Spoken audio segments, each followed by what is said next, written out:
اعوذ باللہ من الشیطان الرجیم بسم اللہ الرحمن الرحیم پیارے بچوں السلام علیکم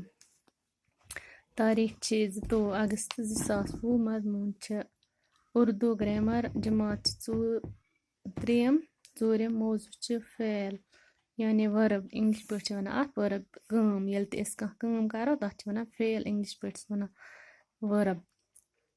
فعل کیا ہے فعلان فعل کسی بھی کام کا کرنا یا ہونا فعل کہلاتا ہے فاعل اور مفعول یہ دونوں فعل سے نکلے ہیں فاعل کام کرنے والے کو فاعل کہتے ہیں مفعول جس چیز پر کام کیا جائے اسے مفعول کہتے ہیں جیسے امی نے پھل کاٹے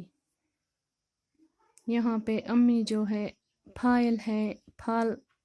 مفعول ہے کاٹنا فعل مالی نے پودا لگایا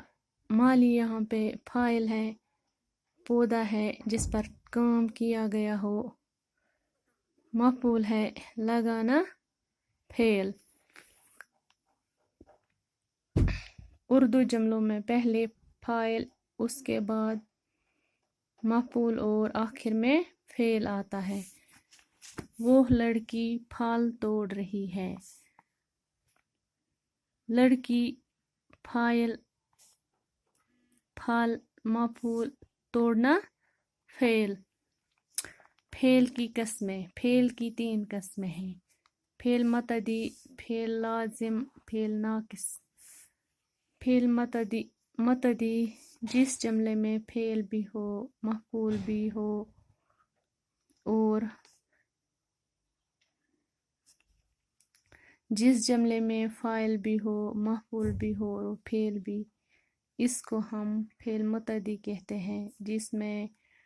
فاعل کے کام کا اثر قبول کرنے والا مفعول بھی کوئی ہو اس کو فعل متعدی کہتے ہیں جیسے شیر بکری کا شکار کر رہا ہے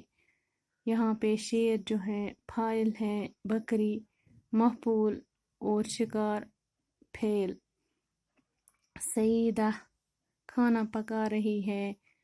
سعیدہ ہے فاعل ہے کھانا جو ہے مفعول ہے پکانا فعل یہاں پر فاعل مفعول اور فعل تینوں ہے فعل لازم مور ناچ رہا ہے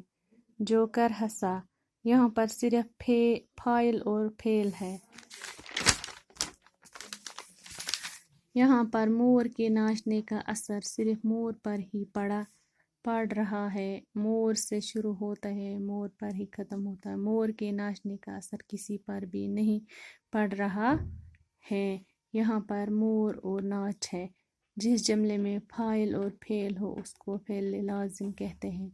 فعل ناقص کچھ جملے ایسے ہوتے ہیں جن کے مفعول معلوم نہیں ہوتے جو کام کی طرح ہے مگر ان کے کام مکمل نہیں ہے وہ کسی